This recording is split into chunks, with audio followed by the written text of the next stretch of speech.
Welcome to Democracy Now!, democracynow.org, The War and Peace Report. I'm Amy Goodman. Senate Republicans have blocked a sweeping measure aimed at reining in the National Security Agency's dragnet surveillance. The USA Freedom Act would have ended the bulk collection of telephone records by requiring the NSA to make specific requests to phone companies for a user's data rather than vacuuming up all the records at once.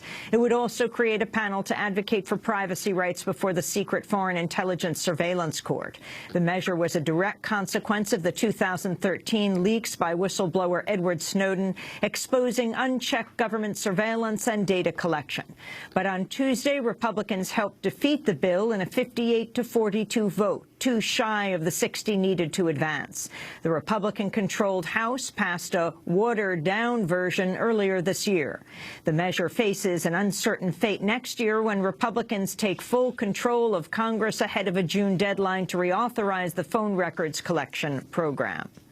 In another major vote, the Senate's narrowly rejected a measure that would have approved construction of the Keystone XL oil pipeline. 14 Democrats supported the bill, along with all 45 Republicans. But with 59 in favor, the measure failed to pass by just one vote. After the tally was announced, a man reportedly with the Lakota tribe of South Dakota burst out in song.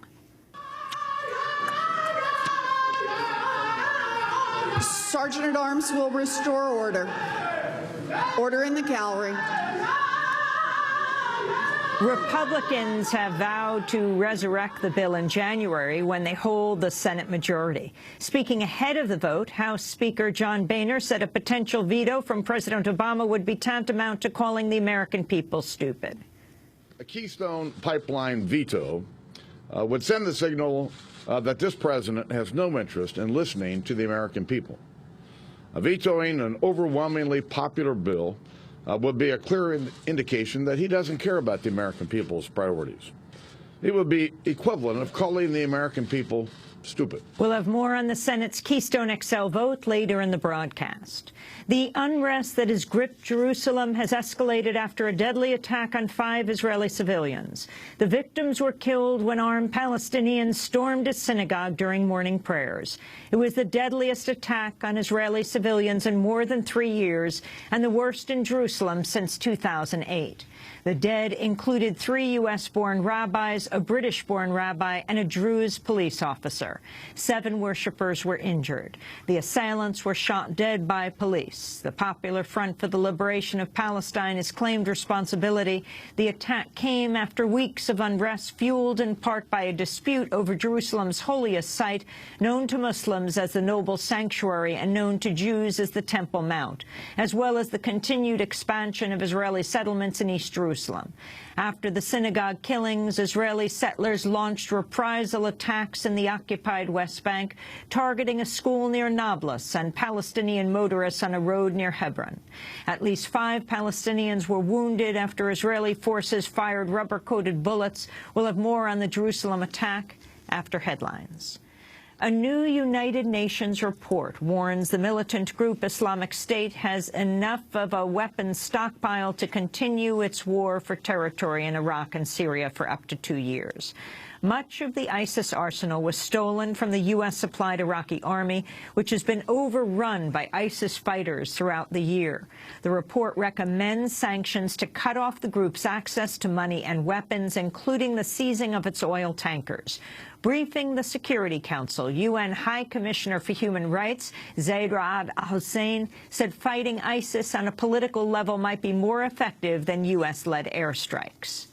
I implore the Council to support such efforts to overturn ISIL's ideology of violence and death for the sake of the rights of all in Iraq, irrespective of ethnic or religious identity, whether men or women, old or young.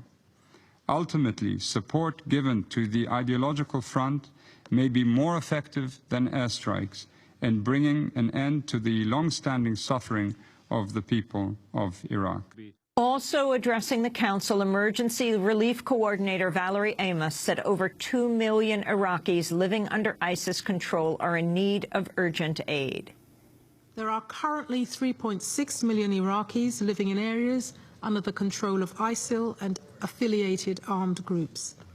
2.2 million of them are in urgent need of humanitarian assistance. And despite acute needs, including for shelter, health and food in areas most impacted by the conflict, only meagre amounts of assistance have been delivered to areas under ISIL control to date. India and Cuba have reported new cases of Ebola in citizens who are in West Africa. A Cuban doctor will be treated in Geneva after contracting the disease in Sierra Leone, where he was a member of Cuba's 165-member medical team. Meanwhile, an Indian man is being held in isolation at Delhi's airport after recovering from Ebola in Liberia. The Obama administration's asked Congress to approve $6.2 billion in funding for the international Ebola response. On Tuesday, President Obama urged lawmakers to approve the request before the December recess. Although we should feel optimistic about our capacity to solve the Ebola crisis, we cannot be complacent simply because the news attention on it has waned. We have to stay with it, and that's why I'm calling Congress to make sure that it approves before it leaves the emergency funding request that we put forward to respond to Ebola both domestically and internationally. The United Nations has approved a landmark measure to seek the potential prosecution of North Korean officials for crimes against humanity. On Tuesday, the United Nations General Assembly voted to refer abuses by the North Korean regime to the International Criminal Court. It comes months after a UN investigation found North Korean leaders could be guilty of major crimes, including state-sanctioned killings, starvation, and torture. The final vote, 119 to 19, with 55 abstentions. Cuba was among the countries to oppose the measure, calling it a, quote, tool to sanction and condemn developing countries.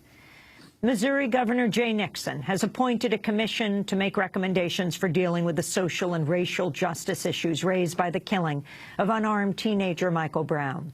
Nixon unveiled the 16-member panel Tuesday.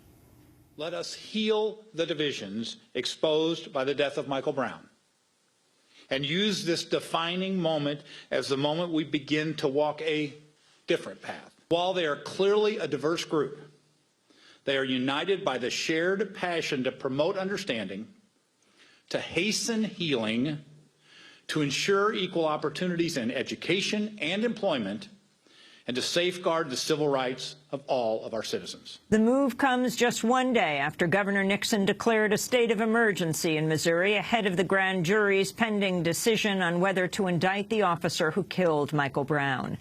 Darren Wilson.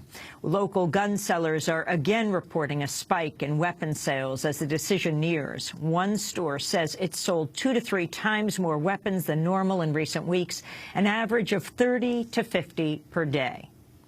Missouri has executed death row prisoner Leon Taylor after his last-minute appeals were denied. Taylor was convicted for the 1994 murder of a gas station attendant in Kansas City.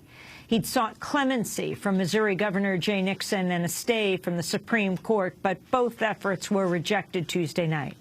Taylor, who is African-American, was initially sentenced to death by a judge after the trial jury deadlocked. When the judge's sentence was thrown out, an all-white jury then sentenced Taylor to death. Defense attorneys argued he was penalized for successfully appealing his first conviction. Lawyers also cited a history of child abuse beginning at the age of 5. Taylor's the 9th person to be executed in Missouri this year. President Obama's ordered a review of the nation's hostage policy following the execution of Americans kidnapped by the Islamic State.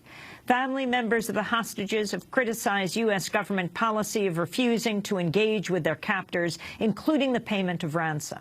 Freed ISIS captives has said American and British hostages suffered the worst abuses because of the militants' political grievances and their government's refusal to buy their freedom. A number of European hostages were released after their governments paid a ransom. But the White House says its new review will not include the prohibition on ransom payments. Administration officials say not paying ransoms ultimately protects more Americans by making them less valuable targets.